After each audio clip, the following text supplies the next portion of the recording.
shape-changing heartthrobs, naive homeless girls, and more mommy issues than money can handle. We had Casey watch Fruits Basket, and we're here to answer the question, was it a kawaii disappointment? All right, everyone, welcome back to Kawaii Disappointment, your weekly journey through the world of anime.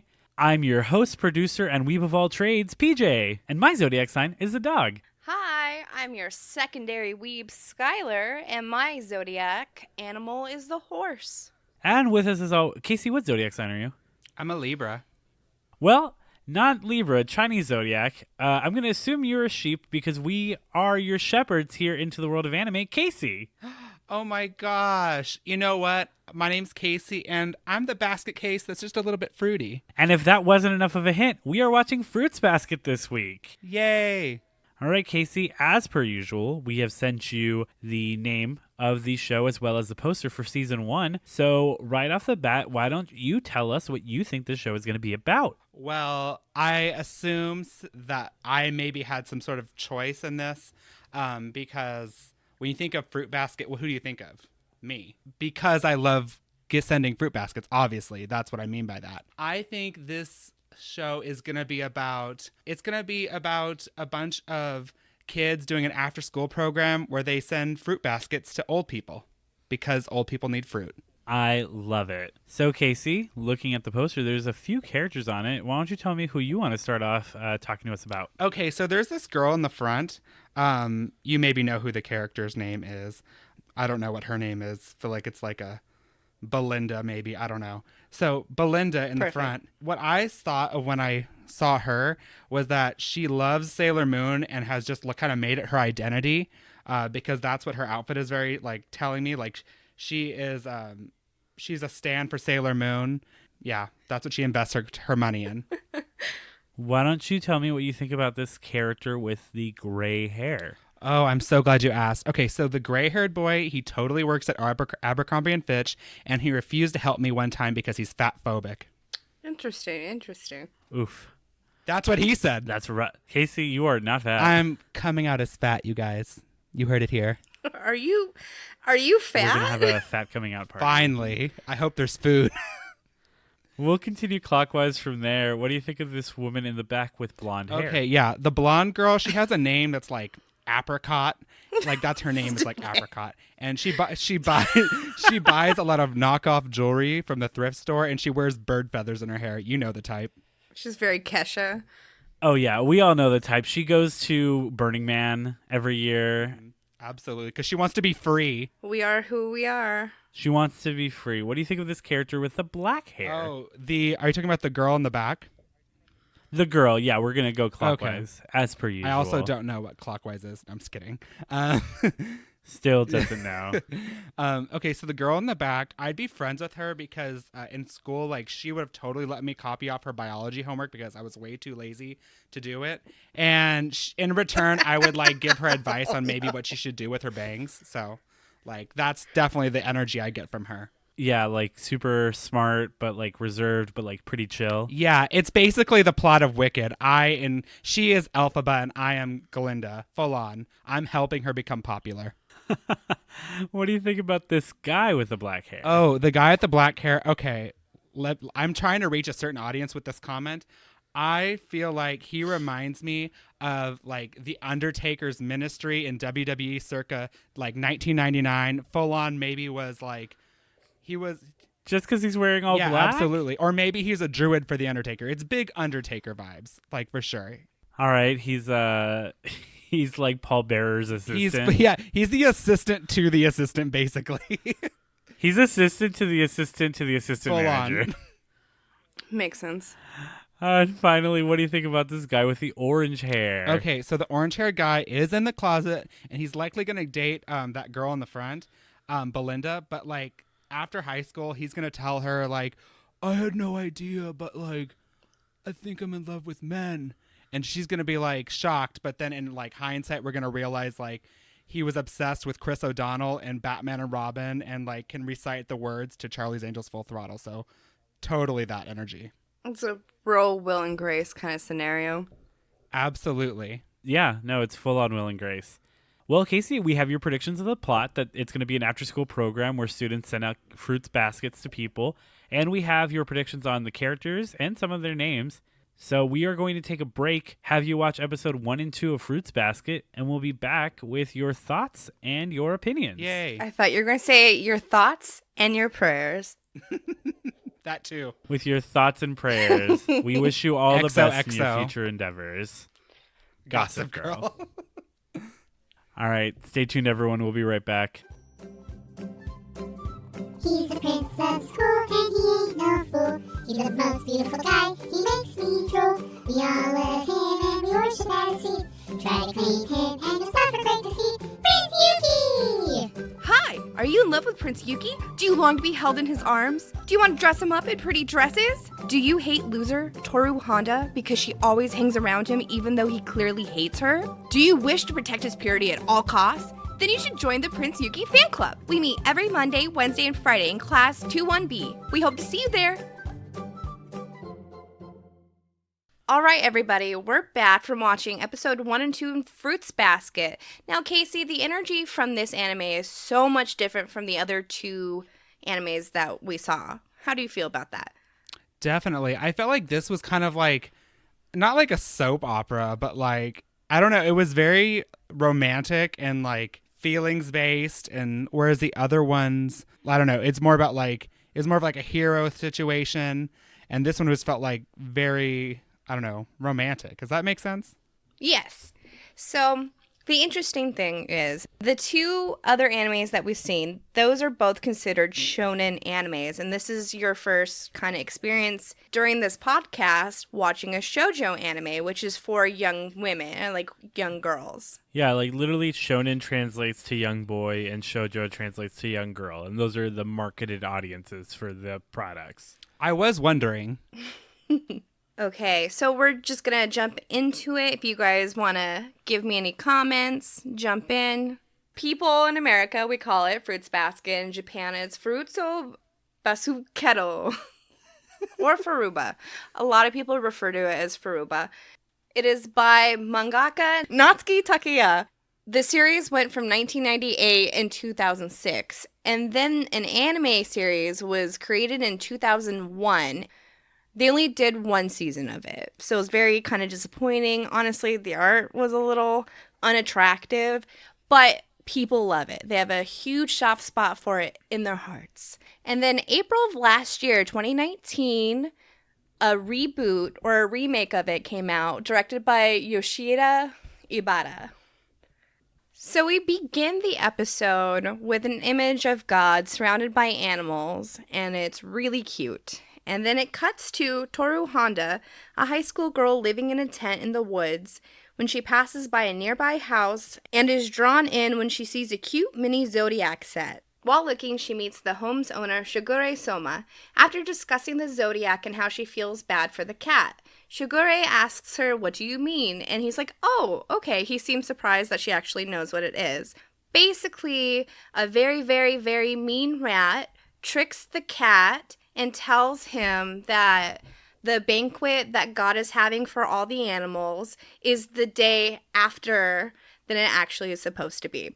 So the cat ends up not going, and all the other animals go.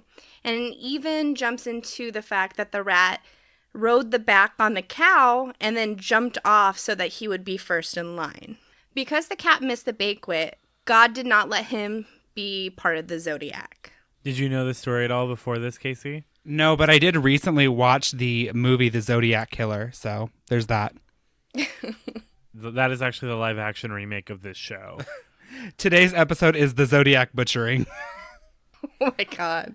She then encounters Yuki Soma, her classmate, the prince of the school, and who is also Shigure's cousin that also lives with him. I love the way that he's introduced because it's Shigure starts being a little bit of a perv towards Tohru, and before anything happens, he just gets a backpack to the head as Yuki shows up to basically be like, "I'm sorry for him. He's kind of a perv." Yes. And he even makes a comment about the 2 dictionaries he packed. I guess you could say that cousin is a dog. Uh-huh. See what I did there? Uh-huh. Whoop, whoop. Yuki then accompanies Tohru to school. When she is harassed by some of Yuki's admirers until she is saved by her friends, Arisa, Utani, and Saki Hanajimi. I love just all the girls in the school are like completely obsessed with Yuki.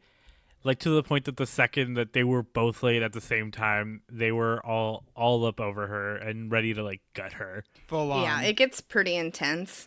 Yeah, Mirani had definitely big bad bee energy for sure. During cooking class, her friends comment on how it's strange Tohru came to school with Yuki. They continue to discuss his strange behavior, such as his strange waves, mysterious vibes, and how he pushed a girl away when she tried to hug him. Casey, what did you think about waves? What did you think that was referencing to? I don't know, but what I was thinking about is like I relate to the energy of pushing away opposite sex people away from me. I relate to that a lot. She could feel people's waves, and it's basically she could feel their energy and their thoughts. So she's essentially like psychic, but she can basically read people's energy and their waves, and it's a whole thing. She's psychic. Yeah, she could shock people. Hanajima is definitely the spooky goth girl who has seen The Craft way too many times. 100%. Basically. Tohru is then invited to go out with her friends, but she declines their offer as she has to work to save up for college. After school, Yuki walks Tohru to her work. The conversation turns dark as Yuki discusses the history of the Zodiac and expresses hatred for the cat. So yeah, he hates the cat. Everything changes, like tone-wise. Tohru then remembers her early life and how hard she had to work to help support her mom after her dad died, until her mom died in a terrible accident. That night after work, Yuki and Shugure see Tohru returning to the tent. They then learn that she originally was living with her grandfather after her parents passed away, but her grandfather's house is currently under renovations, and she does not want to impose herself on her other relatives or friends. I like when you kind of go into the tent with her. It's very decked out. First of all, like if you just saw that interior shot, you wouldn't know it was a tent. But I think it's so like sad and heartbreaking that she like still talks to her mom's picture. Like I don't think it's weird or anything. I don't know. It was very heartbreaking that she just talks to her like she's still there. Yeah, for sure. Yeah. You know what the plus side is about the situation she's in? Is that at least she's the only tenant in her home, like tenant. See, I've got 2 puns on this episode. Casey, I'm going to tentatively say that was a all right joke. Okay. Casey, I don't need you to get intense about this. Oh my God. There's a divorce on the horizon. Ugh, things are getting tense in this house. Oh my God. Okay, so Tohru begs them to allow her to stay in the tent on their land, but collapses with the fever. And I would just like to say, before this, when Yuki and Shugure happen upon her and she kind of pokes out, Shugure just cracks up laughing. Yeah, he there's thinks no it's sympathy. so funny. He thinks it's the funniest thing on earth that this poor girl has to live in a tent. And he's laughing for a while, well into them taking her into their home. Yeah, he's a classist ass for that, but I mean, poverty is funny, am I right? The bourgeoisie. Nothing better than laughing at the poor. The simple pleasures. Shortly after, her tent is crushed in a landslide. And it's very interesting how they show this. Basically, a dog howls, and then Shugure just knows. Yeah, it was very suspicious. Everything, obviously, as we go through the episode, you find out what's happening and why everything's going on, but it's all very suspicious early on, where it's he just looks up, hears a wolf, and he's like, yes, a disaster has occurred. Full on. And then we kind of have the moment where that's when the fever overtakes her and they kind of realize it. And then as Yuki goes to find ice and a medical kit, they open the door to the kitchen and it's disgusting. It definitely looks like an episode of Hoarders.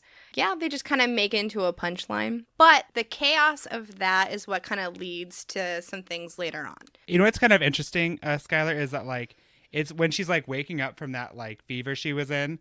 It's just funny throughout the episode you see she has these random moments of taking a stand about her own situation. She's like, it's okay that I live in a tent and it's totally fine and this is what I wanted and I'm on my own. It's just the funniest things you see throughout the episode. Well, she's just, she's trying to be strong. She just doesn't want to impose herself on anybody. So anytime anyone's like, you're homeless. She's like, no, I'm fine. Because she just like doesn't want them to take pity on her and like, Right. It's me before therapy, for sure. I was like, she's really optimistic, and she's been handed a bad deck of cards. Shortly after her tent is crushed in the landslide, Tohru spends the night in Shigure's house.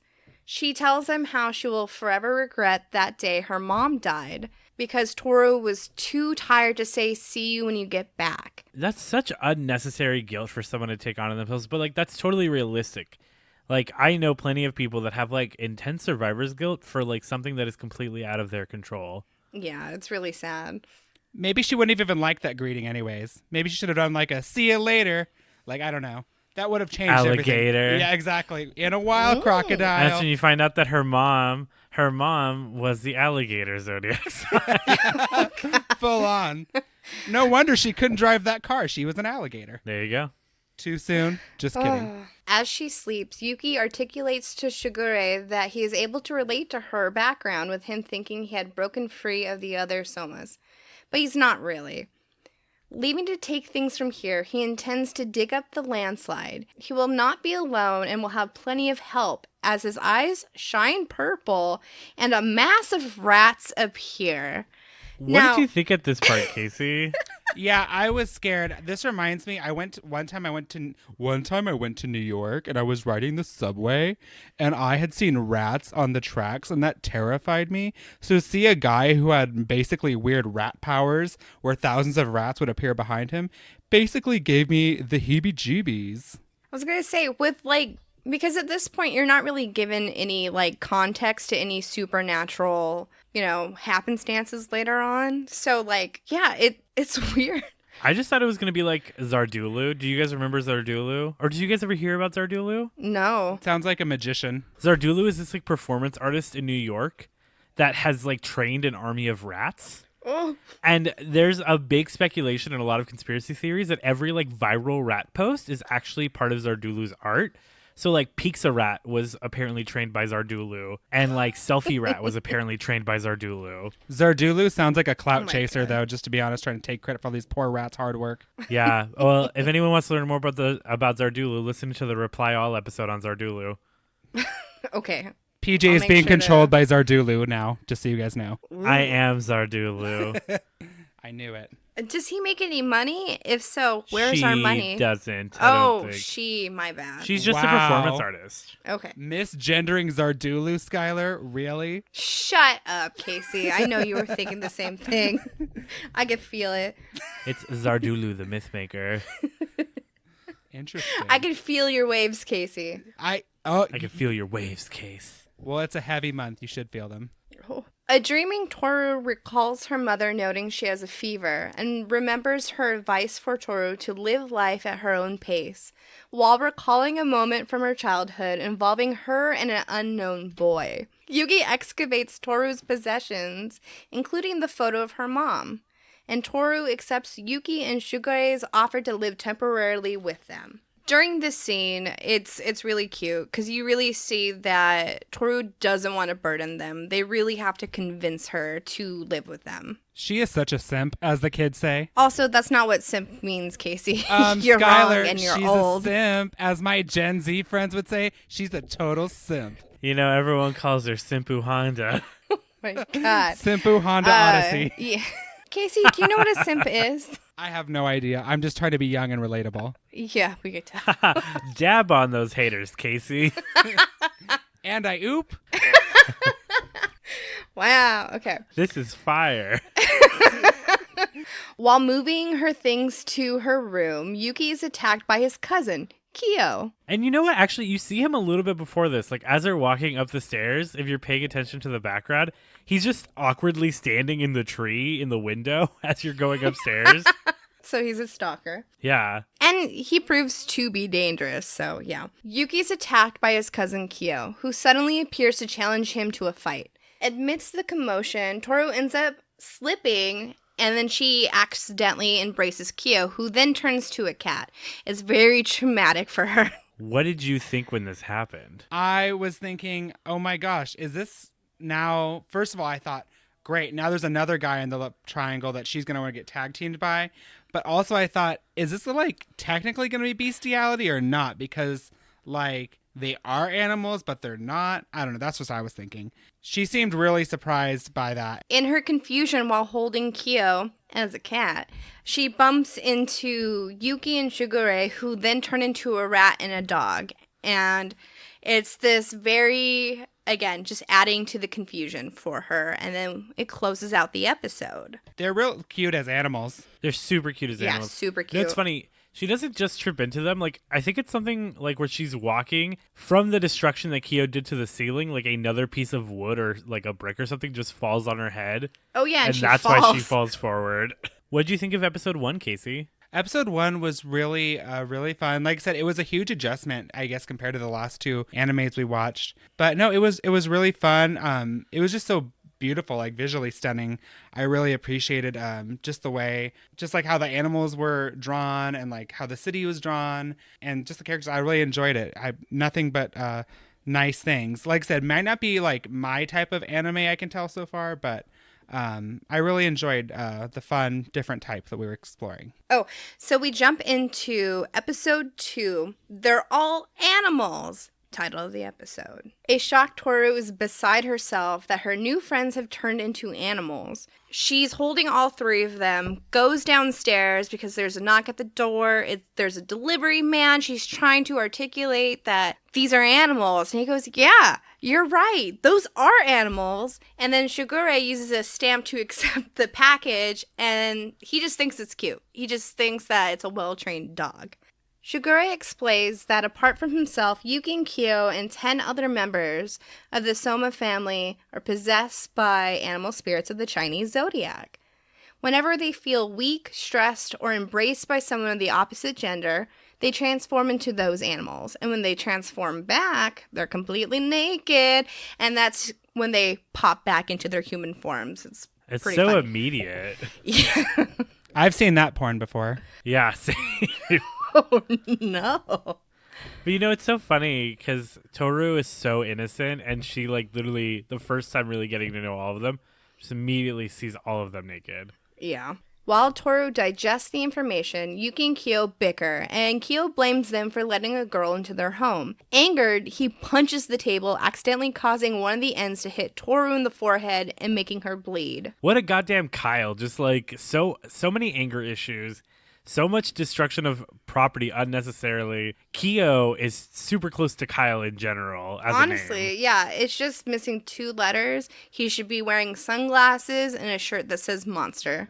I was just gonna say he had just pounded back a monster before he destroyed that table. God dang.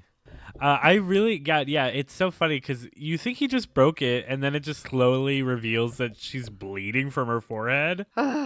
And, I mean, it's good, though, because Kyo, he does feel kind of immediately bad, but, like, Yuki just slaps. He doesn't just slap him, he just, like, backhands him. He pimp slaps him. And then Yuki challenges him to a fight that he wins. And it's an intense fight. Like, it's a good fight. Put money on that fight. I'd hardly call it a fight. It was a ass whooping. Yeah, it was a beatdown. Yeah, animals that can fight, Animorphs could never. Honestly, dog fights. That's what we should do next. No. It's just Michael Vick in the corner, like watching them fight. There's Michael Vick in the corner.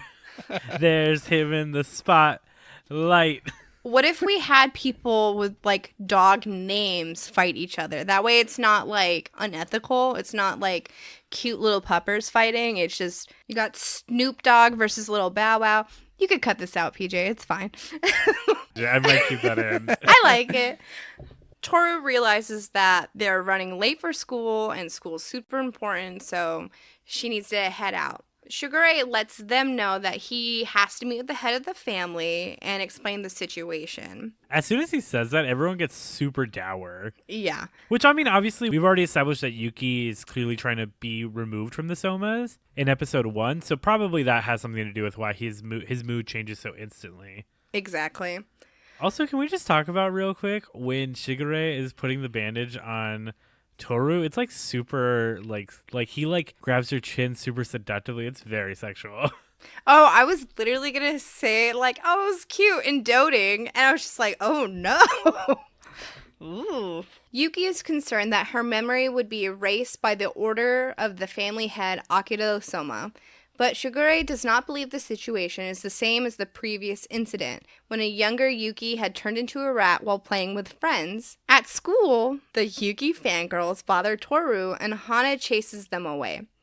Yuki later asks Tohru if she told her friends their secret, and explains that people who find out about the curse have their memories removed. You know, I love when he's kind of questioning her about the secret. No, she thinks it's about like them walking there and her living with them.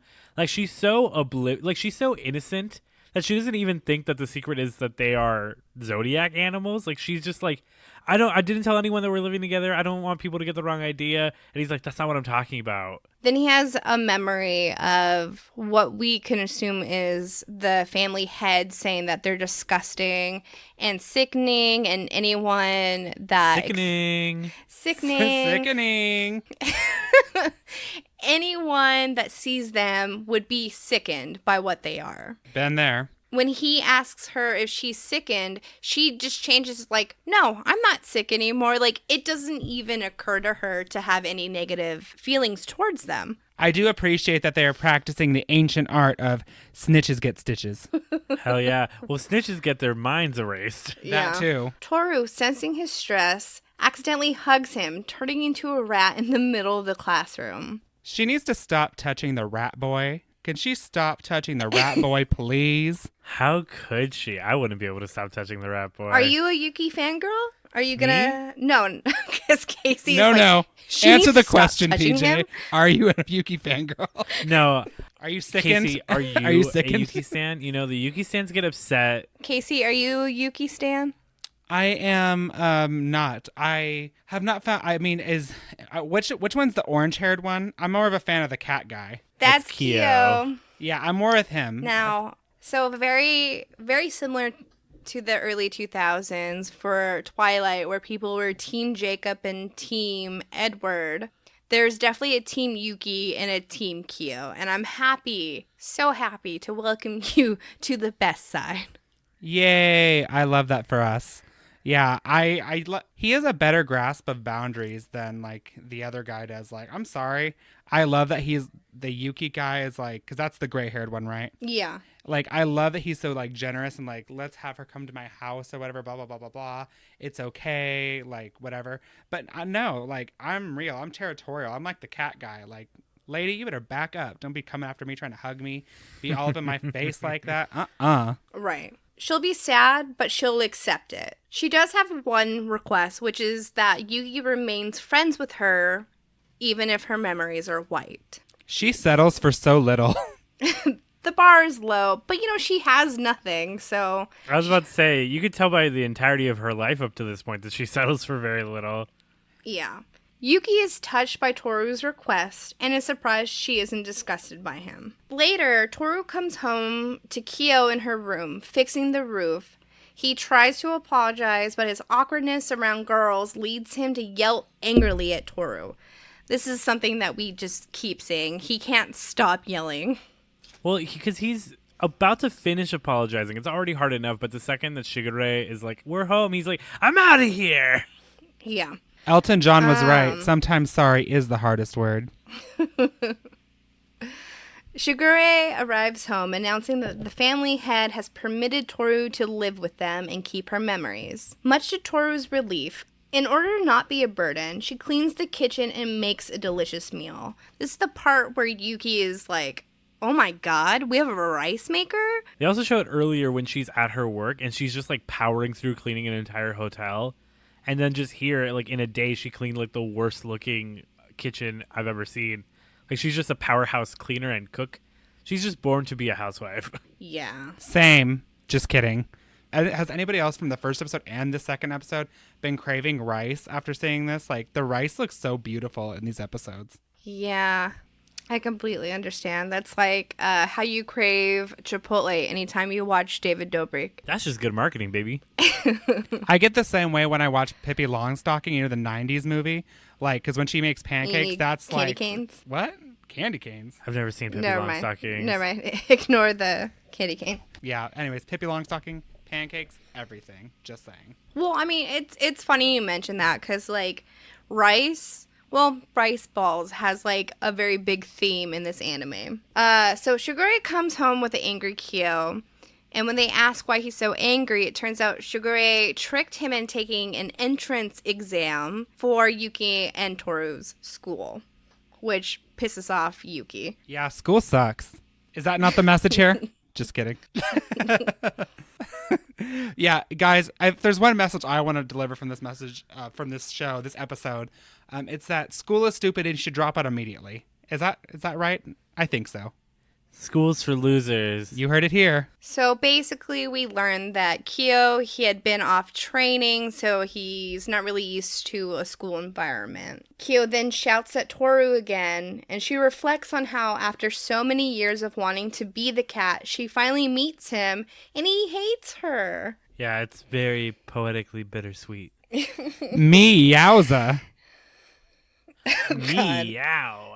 In school, Kyo becomes very uncomfortable. He's feeling very overwhelmed. A girl is trying to greet him, and it looks like she's about to get kind of in for a hug, and he just, like, pins her to the ground. That's like some Brazilian jiu-jitsu moves right there. Yeah. He then proceeds to jump out the window. And it's like, what, a third-story drop? And It's like 3 or 4 stories, yeah. Yeah, so everyone's freaking out. They think this new kid is about to off himself. And then he just lands on his feet and his front arms like a cat jumping down from a tree. Just like a cat. I hate it. I knew you knew. Tohru follows him and finds him arguing with Yuki and accidentally turns him into a cat, causing Kyo to lash out in anger again. Tohru just can't stop turning these boys into animals. He has a real problem with touching these boys. I She think we really just... does. Oh no, Michael Jackson. Skylar. Not the Michael Jackson, Skylar. I think we just have to really make sure that people don't forget that there is a curse on these men, and yeah. The curse on these men is that they keep getting inappropriately touched by this girl. Tohru kind of leaves like in utter shock, just like, oh no, I've literally led him to max rage, which I love that that's the term, is max rage. It I just sounds thought like of an energy drink. like an energy drink, max rage. That's the type of energy drink that a Kyle would drink. I was going to say, so Kyle has Monster Energy on his shirt, and then Kyo should have Max Rage Energy on a shirt. Exactly. After school, Kyo asks Shigure to let him leave because he just keeps hurting Tohru on accident, both emotionally and sometimes physically. Shigure gives him some advice and encouragement, and in an act of atonement, Kyo escorts Tohru back home from her part-time job. And this part is great because she's kind of within herself thinking about how she just keeps messing things up and how she just keeps rubbing him the wrong way, and that's why he's so mad at her, and it's a problem with her. And then she hears some rustling, and her first go-to is, oh no, a pervert. And at least she has the thought to try to defend herself, where For sure. And she slams her bag upside Kyo's head, so he can't catch a break either. Yeah, she would like defense mechanism is to attack perverts. This is the girl we just discussed is inappropriately touching these boys. She knows what to watch out for. Takes one to know one, you know what I mean? She needs to take a good look in the mirror. I was over here thinking you were going to be like, yeah, he snuck up on her, but nope, that was a 180 on my part. Welcome to America. We don't believe victims anymore. He offers an awkward apology, and Tohru expresses her love for the cat, the Chinese zodiac. And it's so cute. You see him blush because she just put the word love, and then she tells him she really wants to be friends. And Kyo doesn't have any friends. They allude to that like he is the outsider because he's the cat. That's the end of episode 2. So Casey, what did you think of episode 2? It was really nice to see the development between Honda, as what's what I'm going to call her from now on, Honda and Orange Hair Cat. I enjoyed seeing him open up at the end. I thought that was really nice. And like I said, I felt like it was, even though he's so awkward, it felt like it was just more organic, I guess. You know what I mean? Like where the other ones, I feel like they were, I mean, not that that's not the case always where people are always so open, but to see like a relationship where one of them, you know, they have like these issues and a different personality that isn't so easily accessible. I don't know. I really enjoyed that part of the episode. This might be a window into why you have such toxic relationships, Casey. Alexa, play Toxic by Britney Spears. I know what you're thinking. I said Alexa. Guess what? I moved it out of the room this episode.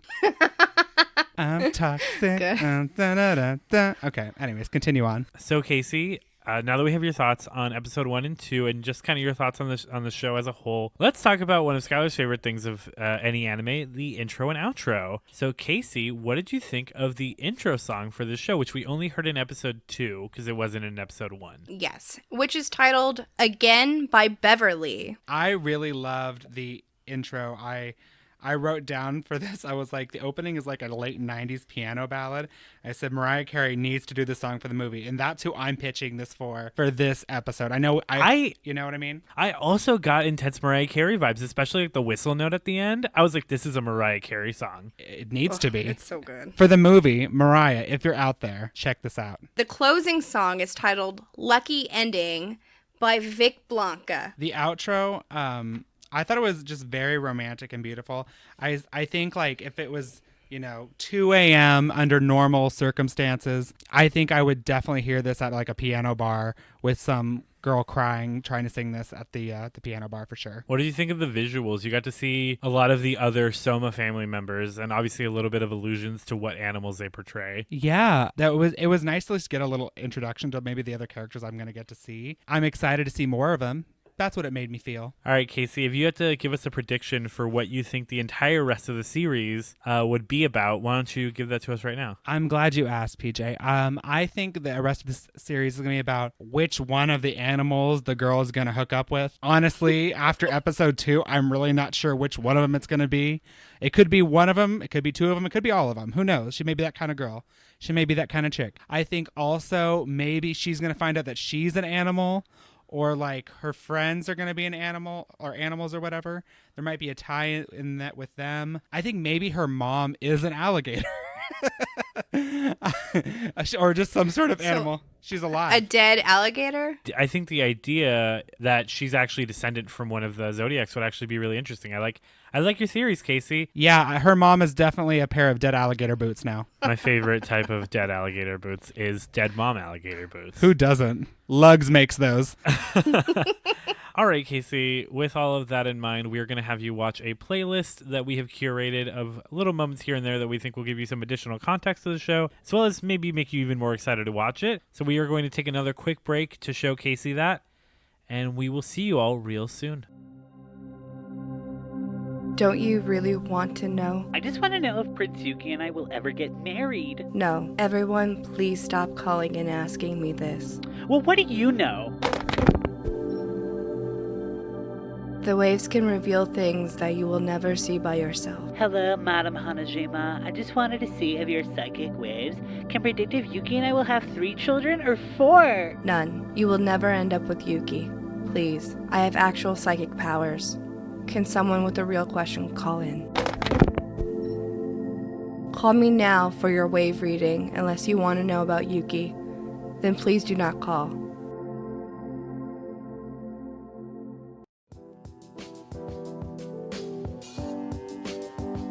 Konnichiwa, my fellow weebs. Skylar here, your favorite tsundere shark.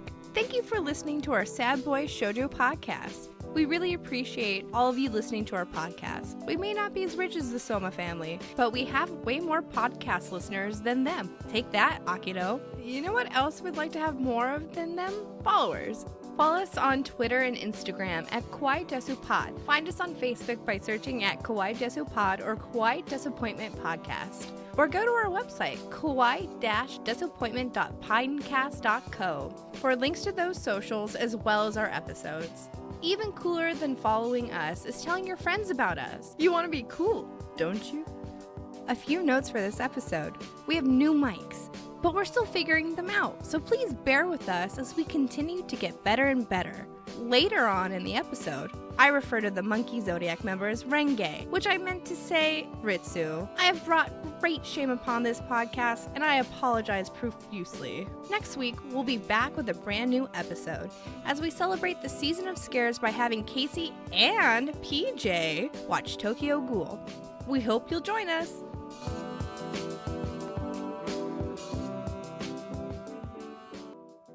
All right, we're back. And Casey, we had you watch a playlist full of some videos of other openings, other moments from the show. You got to see some of the other characters. Tell me now, with all of that additional context, what do you think of the show? Oh my gosh, it's emotional and beautiful, and I was just like touched watching the journey of the characters, and I do still think that Homegirl really needs to learn personal space because she keeps running into everybody or hugging them or something. And she's basically outing this whole family of like animal people. But by season two, it's not really a problem anymore. Yeah, but it's beautiful though. I really do enjoy I feel like she is kind of like this piece of humanity that she's kind of bringing to these people who've probably felt so ostracized as animals from either their families or society or whatever. So it's really lovely to see. You are 100% hitting the nail on the head on what her importance to that family is. Yes. You saw a lot of clips of some of the other characters. Tell me, did you come out with a new favorite after all of those clips? No, I still love like the tortured guy, but I will Kyo. say, yeah, Kyo. But I will say, as far as like all the animals, like I did think that the boar was cutest in animal form. Just my opinion. Yeah, I love her, and I love her in her animal form. My favorite character is Haru. Ugh. He is, God, he is so hot, but he's also just got like the best heart. Yes. Oh my God. He had very sexual energy. Oh. Haru has like two facets to himself, where he's like really calm and serene and nice, and then there's Dark Haru who just wants to up, and he's mean. I really thought you were gonna say Dark Haru, who just wants to. That's also true. He becomes really, really flirty towards women. Interesting. Skylar, who's your favorite? Okay, so obviously like Kyo, because I love him. I would say like a secret favorite is Renge, because he's just a fucking mess. He's the monkey that is like always saying sorry and freaking out. He's great. Probably my favorite after this long journey of thinking about it is Momiji. I knew it was Momiji. Momiji's in my top 5 for sure. Yeah, you always see me get really emotional when it comes to Momiji. Well, because he's like the cutest, but he also has like the most tragic story. Yeah. Just like you, Skylar. Maybe Rin has the more tragic story. I don't know. Rin does have oh yeah. Well, you know what? They all have very tragic backstories in one way or another. Yeah.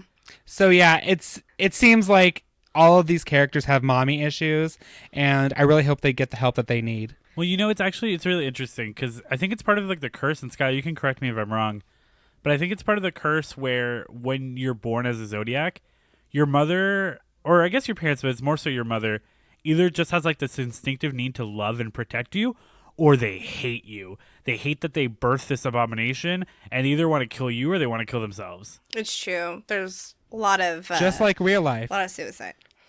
Yeah, Kitty. exactly. Well, and like the people that like love and want to protect, it's very suffocatingly overbearing, and it really affects the children in a very negative way. Yeah, it's trauma no matter what. Trauma. All right, Casey. So we're gonna ask you the question we ask you every episode. Do you think you're gonna continue watching this show? You know, I have to be honest. I'm not emotionally stable enough to watch the rest of this show. I thought it was really good. That is totally fair. That's Right? valid. 100%. Like, especially seeing some of the clips come afterwards, I'm like, no, I'm not okay. Like, watching more of it. But not that it's not good. It's just, like, no, I can't watch it. I will be in Yeah, tears. like it's something where like maybe when you're in a better place emotionally one day, like you'll be like, oh, fruits basket. But yeah, it can be quite the ride. Yeah, 2030 is looking like a better time. So we'll give that a tentative maybe one day. So Casey, we have a rare opportunity here with this anime because this is the first anime we're watching that is a remake. So we wanted to show you some pictures of the original art style versus what it looks like now and get your thoughts on it. We've sent you those pictures now. Tell me what you think. Well, obviously, it shows how far like we've come in terms of like animation.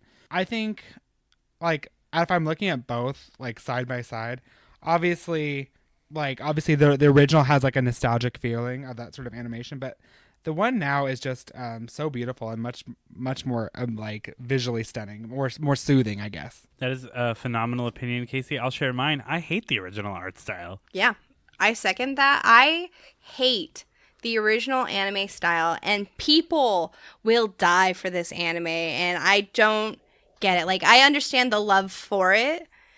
I think it's ugly. I think the voice acting's bad. I hate it. I hate it so much. And the color is so flat. Like, there's no dimensions to it. Wow. No shadows. Original fruit basket found scalped. Wig snatched. Wig snatched. All right. Well, we are coming towards the end of our episode, which means it is time for America's favorite podcast segment. Is there an AMV of that? Woo! Yay! Casey, you know the drill. We need an artist and a song, and we're gonna do some research. Honestly, the song that comes to my mind is Katy Perry's Hot and Cold. I don't know why, but that's what I'm going with. Ooh. All right, Casey. We found 4, but Woo! only one is actually from the new anime, which is disgustingly disappointing.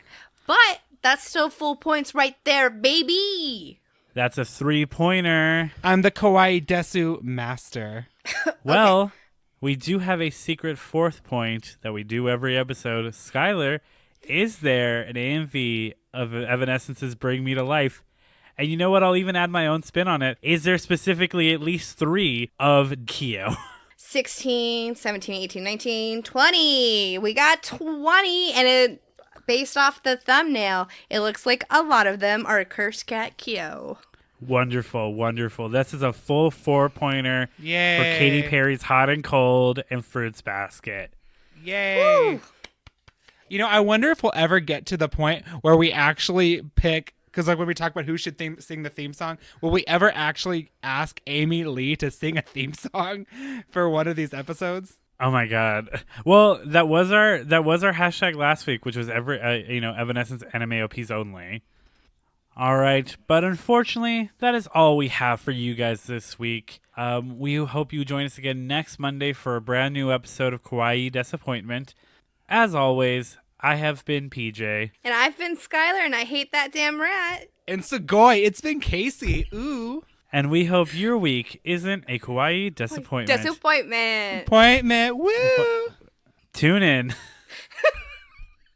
I hated that.